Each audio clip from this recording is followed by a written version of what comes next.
Pamiarsa objek wisata Kayu Putih sane begenah ring Banjar Bayan Desa Tua Kecamatan Marga Kabupaten Tabanan dahat ngulangunin manah. Sane ngawinan akeh wisatawan ke Daud antuk ngerauhin.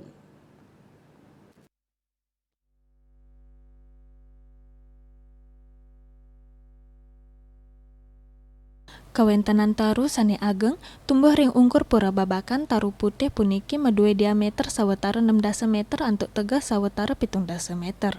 Tegah tur akeh nyane unik melipat-lipat sane ngawinang akeh wisatawan ke Daud antuk ngerauhin.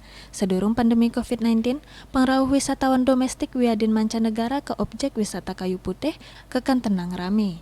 Nanging rikala pandemi sampun sayan tendun, miwah pemberlakuan masa PPKM sampun kecabut oleh pemerintah, pengrauh wisatawan ke objek wisata Kayu Putih sampun sayan rame.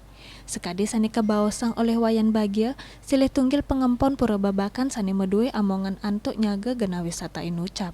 Ringgala hungkuran, kawentenan objek wisata Kayu Putih katah wilangan pengrauh nyane kalih dasa wisatawan nyabran rahina. Pinih akeh pacang rauh rikala penguntat wuku utawi galah libur. Kunjungan di hari napi ya? Mungkin Sabtu dan Minggu lah.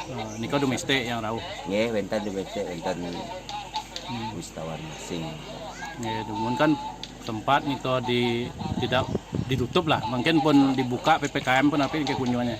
Ya, semenjak dibuka ini kan mulailah ada orang kunjung. Nah, terus mereka kena cas, tapi donasi mana? Dikit tetap masih seperti tahun kemarin kau donasi kemana Pak ya? Terus dananya nih yang terkumpul nih kau angin api terus? Dana niko dari kotak donasi niko yang pergunakan untuk perbaikan utamanya pura nih Pak. Nah, samin ini dari dana. Pelingin api pesan Pak? Niki pura babakan. Wayan bagian ngaptiang wisata Kayu Putih puniki sida tumbuh lestari, mangda wisatawan sane rauh sayan akeh. Melarapan kawentenan sane rame, teler keaptiang sida mawasana becik majeng krama. Subrata nguning ayang.